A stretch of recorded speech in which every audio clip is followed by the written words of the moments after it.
আছে নারীর কারণে নিজের জীবন শেষ করে দেওয়ার জন্য ব্যস্ত হয়ে পড়ে। আমি বাজে কথা বলছি? আমি আমার আম্মা জানদেরকে বলে যাব, আপনি যদি আমার কলিজার টুকরা জননী মা হতেন, আপনি যদি আমার বোন হতেন, আপনি যদি আমার রিলেটিভ, আমার মাহরাম কোনো ব্যক্তি হতেন, বোন হতেন, আমি অবশ্যই কদমে লুটিয়ে পড়ে ও মা আমি আপনাকে বলে যেতাম, মা খবরদার খবরদার স্বামীর উপরে মানসিক কোনো চাপ দেওয়া যাবে না, কোনো ব্যাপারে চাপ দেওয়া যাবে না। স্বামীর ইনকামের দিকে খেয়াল করে স্বামীকে বলবে আমার এটা লাগবে, এনে দিলে ভালো, নইলে আর দ্বিতীয়বার বলার নাই। ও আমার আম্মা জানেরা, একটু মানিয়ে নিয়ে চলার চেষ্টা করুন, তাহলে সংসার সুখের হবে। জোরে বলো। একটা নারী পারে, একটা স্বামীর ইনকাম কম, তারপরেও ওই সংসারে শান্তি আনার জন্য একটা স্ত্রী পারে। ও আমার আম্মা জানেন, আপনি যদি চেষ্টা করেন, আপনার স্বামীর ইনকাম কম তো কি হয়েছে, আপনার স্বামীর ইনকাম কম থাকার পরেও আপনি যদি একটু গুছিয়ে নিয়ে চলার চেষ্টা করেন, তাহলে অবশ্যই অবশ্যই পরিবারটা শান্তির হবে। ঠিক না বে ঠিক? নারীকে যদি ভালোবেসে, অনেক পুরুষও অনেক খারাপ আছে। ও আমার ভাইজানেরা, একটু খেয়াল করেন, অনেকেই নিজের স্ত্রীর উপরে চাপ প্রয়োগ করে, অনেক বাজেভাবে বা খারাপ ব্যবহার করে। আমি আপনাদেরকে অনুরোধ করে বলে যাচ্ছি, খবরদার এটা করবেন না। নারীদের ব্যাপারে বড় একটা কথা আছে, নারীদেরকে অল্প জিনিস দিলে সেটা বড় করে দেখায়। ঠিক না বে ঠিক? আপনি শুধু কেবলমাত্র আপনার বীর্য দিয়েছিলেন, সেটা থেকে ক্ষুদ্র বীর্য, সেটা থেকে একটা সন্তান রূপে আল্লাহ রাব্বুল আলামিন একটা মহিলার মাধ্যমে দিয়েছেন। ঠিক না বে ঠিক? নারীর ক্ষমতা আছে, নারীর দুর্বলতার দিকে তাকিয়ে নারীকে ছোট করা যাবে না। ঠিক না বে ঠিক? কথা বলেন। নারীকে কখনো ছোট করা যাবে না, কারণ নারী হলো মায়ের জাত। ঠিক না বে ঠিক? এই নারীদের গর্ভগুলো হলো এক একটা খনি। আম্মা জান ও আমার বোনেরা, একটু খেয়াল করেন, আপনার গর্ব এত দামি, এত দামি।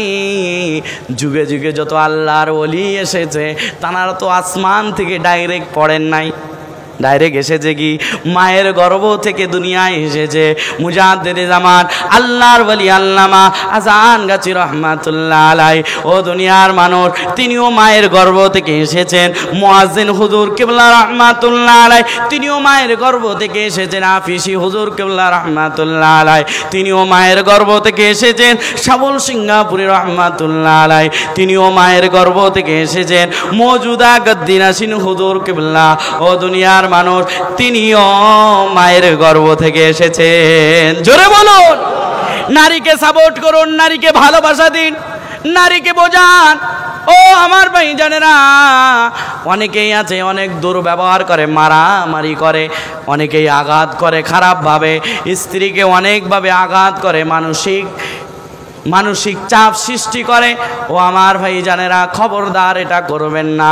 স্ত্রীকে সুন্দরভাবে তাকে সাপোর্ট করুন, কারণ স্ত্রীকে সাপোর্ট করলে আপনার সন্তানগুলো ভালো হবে, আপনার পরিবারটা ঠিক থাকবে।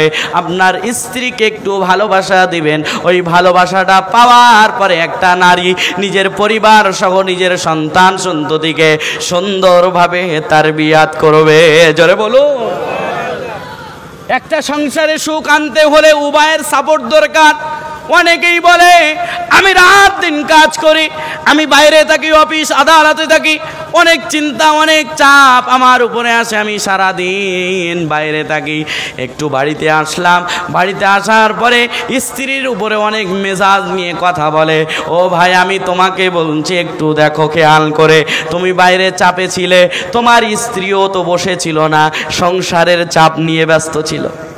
তুমি একটু ভেবে দেখো, তুমি মনে করছো আমার মানসিক শান্তি দরকার, স্ত্রীটাও ভেবে আছে সারাদিন আমার স্বামীটা বাড়ি নাই, এবারে আমার স্বামী বাড়িতে আসবে, আমার সাথে মিষ্টি করে কথা বলবে, আমার সারা দিনের সংসারের যত চাপ যত কষ্ট ছিল আমার স্বামীর হাসিতে আমি সব ভুলে যাব। ঠিক না বেঠিক কথা বলেন? উভয়ের সাপোর্টে একটা পরিবার সুন্দর হয়। আজকের সন্তান, আজকের যুবক ছেলেগুলো, আজকের আমার ছোট ছোট বোনগুলো যারা স্কুল কলেজে পড়ে, তারা কিভাবে বেরাস্তায় হচ্ছে তার সবচাইতে বড় কারণ হলো পিতা মাতা ভালো না। ঠিক না বেঠিক কথা বলেন? সাপোর্ট নাই, গাইডলাইন ঠিক নাই, ঠিক মতন গাইড করতে পারে না, খেয়াল রাখে না, জিজ্ঞাসা করে না, কোনো গাইডলাইন ঠিক নাই। অনেক বোনেরাও আছে স্কুলে যায়, কলেজে যায়, মাথায় কাপড় নাই। গার্জেন হিসাবে আপনি কবার বলেছেন নিজের মেয়েকে, মা এমনটা করো না? পর্দা করা আল্লাহর বিধান, আল্লাহর হুকুম। পর্দা লঙ্ঘন করে স্কুল কলেজে তোমার যেতে হবে না। যদি স্কুল কলেজের পরিবেশ এমন হয় পর্দা করে স্কুল কলেজে যাওয়া সম্ভব, যাও।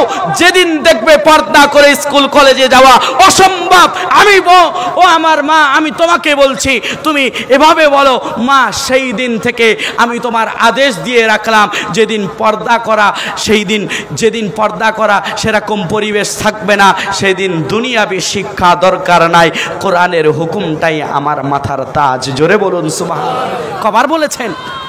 আপনি ঘরে আছেন, আপনি বিশ্রামে আছেন, এই ঈদের সময় আপনার বিবিটা মার্কেটে কিভাবে গেল? কিভাবে গেল? নবীজি বলেছেন কয়েকটি শ্রেণী এমন আছে যাদেরকে আল্লাহ জান্নাত দিবে না, তার মধ্যে একজন যারা দাইয়ুস। কি বললাম? যারা দাইয়ুস। দাইয়ুস কারে বলে? যারা পরিবারের অশ্লীলতা মেনে নেয়। বিবি পর্দা করে না, না করে না করুক। এখন ডিজিটাল সময়, সন্তান নিজের বেটিটা পর্দা করে না, ছেলে মানুষ, বিয়ে হয় নাই, পর্দা এখন যদি করে বিয়ের প্রস্তাব আসবে না। অনেকেই বলে না এখন থেকে পর্দা কিসের, ছেলে মেয়ে হোক, একটু বয়স হোক, তারপরে পর্দা করবে। তবে শরিয়াত যেটা বলছে সেটা হলো পর্দা করা একটা সাবালিকা নারীর উপরে, যখন সে সাবালিকা হয়, যখন থেকে তার মাসিক শুরু হয়, তার হায়েজ শুরু হয়, তখন থেকেই তার উপরে শরিয়াতের সমস্ত বিধিবিধান তার উপরে লাগু হয়ে যায়, ফরজ হয়ে যায়। সুবহানাল্লাহ বলুন। তার উপরে পর্দা করা ফরজ। কোন পরিস্থিতির সম্মুখীন হয়ে পর্দাকে লঙ্ঘন করে সেই জায়গায় থাকা যাবে না, যাবে না, যাবে না। পর্দাকে করে চলা যাবে না। আলাদাভাবে দেখেন, এখন ডিজিটাল সময়, এখন নামাজ পড়লেই যথেষ্ট, জিকির করলেই যথেষ্ট, পর্দা করার দরকার না। আমি বলে যাচ্ছি, শুনে রাখেন, পর্দা ছাড়া নামাজ হবে না। পর্দা করতে হবে, নামাজ হবে। মাসআলা শোনেন, আমার মা বোনেরা নামাজে যখন সিজদায় যায় শাড়ি পরে থাকে, কোন একটা ওড়না গায়ের উপরে চাপিয়ে রাখে, ওই মায়ের যদি ওড়নাটা সরে গিয়ে পিঠের সামান্য অংশ দেখা যায়, মাসআলা হলো 3 তাসবিহ, সুবহানাল্লাহ সুবহানাল্লাহ সুবহানাল্লাহ। এই 3 তাসবিহ পড়তে যতক্ষণ সময় লাগবে, তার মধ্যে যদি ওই মা, ওই বোন, ওই স্ত্রী যদি কাপড়টা ঠিক করে নেয় তাহলে নামাজ ঠিক আছে। যদি ওই অবস্থায় নামাজ পড়ে যায়, 3 তাসবিহ থেকেও সময় বেশি লেগে যায়, নামাজ সাথে সাথে ভেঙে যাবে। কি বললাম? ভেঙে যাবে, আবার পুনরায় পড়তে হবে। পর্দা ছাড়া নামাজও হয় না। তুমি পর্দাকে ছোটভাবে নিচ্ছ। আমি আমার বোনদেরকে বলবো, খাস পর্দা শিখুন। খাস পর্দা যেভাবে চলার দরকার নবী আদেশ করেছেন সেভাবে চলতে শিখুন। ও যুবকেরা আমার, ও আমার আব্বা জানেরা, আমার ভাই জানেরা, ও আমার মা বোনেরা, আমার কথা একটাই, আমি আপনি দুনিয়াবি কোনো কাজের দিকে নিজেকে ঝুঁকিয়ে দিয়ে আল্লাহর বিধিবিধান থেকে নিজেকে দূরে রাখতে পারবো না। একটু খেয়াল করুন ও দুনিয়ার মানুষ, আমার আব্বা জানেরা, আমার ভাই জানেরা, আল্লাহ রাব্বুল আলামিন কোরআনুল কারীমে বলছেন, আল্লাহ রাব্বুল আলামিন তিনি বলেন, وَإِذَا قِيلَ لَهُمْ تَعَالَوْا إِلَى مَا أَنزَلَ اللَّهُ وَإِلَى الرَّسُولِ قَالُوا حَسْبُنَا مَا وَجَدْنَا عَلَيْهِ آبَاءَنَا। তৎকালীন যুগে বলা হতো যে তোমরা আল্লাহ আল্লাহ রসুলের দিকে আসো। আমার এত কথার উদ্দেশ্য